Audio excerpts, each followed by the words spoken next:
What a weekend then in Macau. Let's talk about the three different races, and I'm going to start off with the TCRs because that's the one that I was personally most interested in. Then we're going to go into the GTs. Then we'll get into the Formula Regionals and the Macau Grand Prix itself. So, without further ado, let's dive right in. And to start off, it's not really a race at Macau if an 11-lap race takes over an hour. It doesn't take over an hour to end, right? The 11-lap race that was the first race of the TCR World Tour took 1 hour, 4 minutes, 29.809 seconds for Ted Bjork to take the win, which set up a championship showdown in the final race, but guaranteed Lincoln Co. the manufacturer's title. It was surprising to see how many different entries there were for BRC Hyundai in the end. I mean, I say that, there were so many for Lincoln Co. as well. But with the Hyundai ones, they were all three of the main BRC racing ones were up at the top end. Norbert Micheles got second in race 1, Ascona was third in race 1, and Girolami was fifth. Erlache got up to fourth.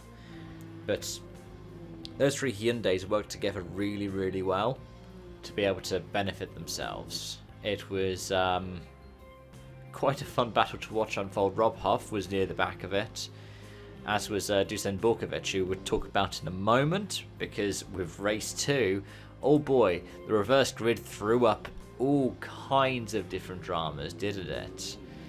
Martin Chow had a really great move to the lead against, I believe it was Andy Yan he was battling at the time.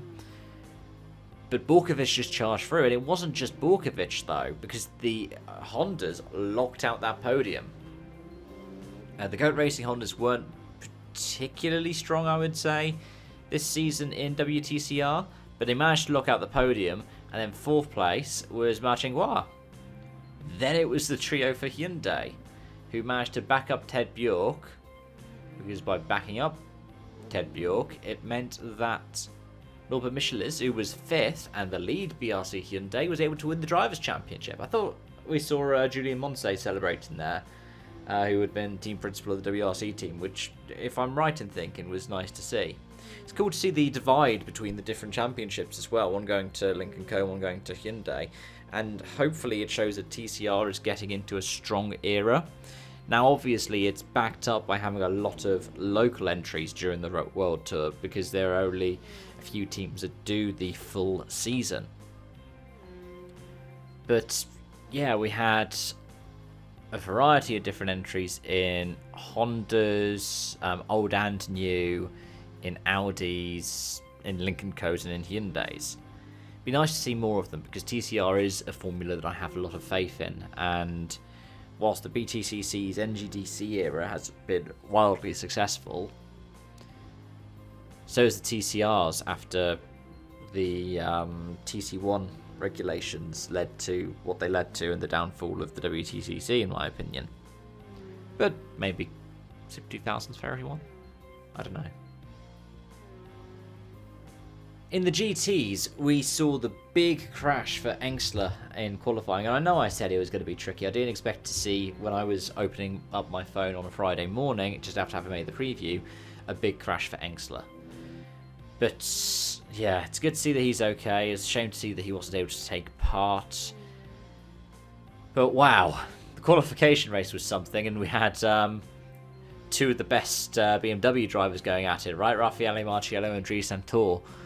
It was a tight battle between the two of them, and then Antonio Fuoco in third with Maranello in fourth, which set the grid for the race itself, with Farfus and Shelton van der Linde behind. Lawrence Vanthoor was down in eighth, so Dries Vanthoor second, Lawrence Vanthoor eighth. And oh boy, the the actual GT race had quite an ending, didn't it? I mean, to start off with, you had a penalty go in the way of Mauro Engel for getting into the back of Dries Vanthoor and having him into the barrier. It was a 5-second penalty in the end. Wouldn't have necessarily cost the place to Farfus. We saw that in the end. It was 6.6 seconds between the two of them. But you would have thought that Raffaele Marciello and Antonio Fuoco had it sealed up. They were noticeably clear of Engel, even after Engel had gotten clear of Vanthoor. But what was that towards the end, right? The battling, the beating and banging, the slipstream fest, and then both of them having issues under the brakes. Vantor retiring from the race. Fuoco managed to come back to 9th. But given they were battling for the win, I don't think even them particularly happy with not even being in the top 5. But Mario Engel is definitely happy with picking up the win from that. I mean, he got the fastest lap of the race, a 32.696. Nobody else was in the 32s, I believe. Looking through the list, the next one I think that I could see is as quick is Jules Gounon, who was doing a 33.2 as his fastest lap. Fuoco got a 33.3 and Juncadella 33.5. But yeah, Engel was on another level at the end of it. It just took him shuffling somebody else out of the way to get there. As for the Macau Grand Prix itself, well, it was well done for Ugo Ogachukwu, who just became the first American in, 40 years to win the Macau Grand Prix. The McLaren Junior showed great form over the course of the weekend and managed to deliver. He didn't get the fastest lap in the qualifying race, and I don't think he even got the fastest lap in the Grand Prix itself. I think both times that went to Oliver Gerster, who in the MP Motorsport machine was also lightning quick. He was the Red Bull MP machine, right? Because the other MP machines that were in the traditional orange, they had rotten form. But again, it was not the cleanest of events.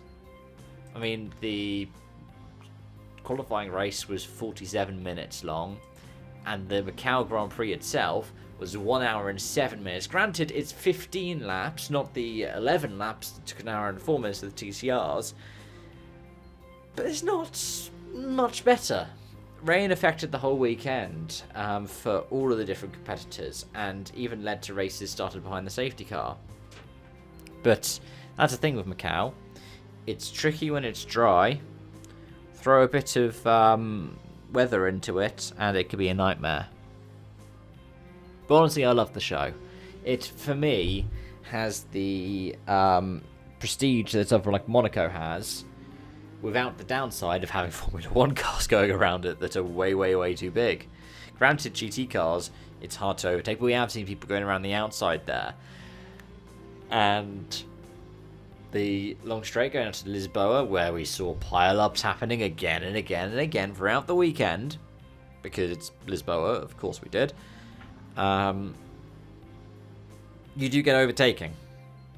This is a track that is better suited for Grand Prix than Monaco, I would say, at this point. I think the main thing I would want to see is stuff like maybe Formula E go in there. But the problem is having World Championship events when they won't be the top billing at the Macau Grand Prix. But, you can dream. It was great to see again. It's great to be able to sit down and watch it, and it all being free to watch. Well, it certainly is a highlight. But let me know your thoughts and feelings in the comment section down below. As always, thank you so much for watching and joining. I hope to see you again soon. Bye for now.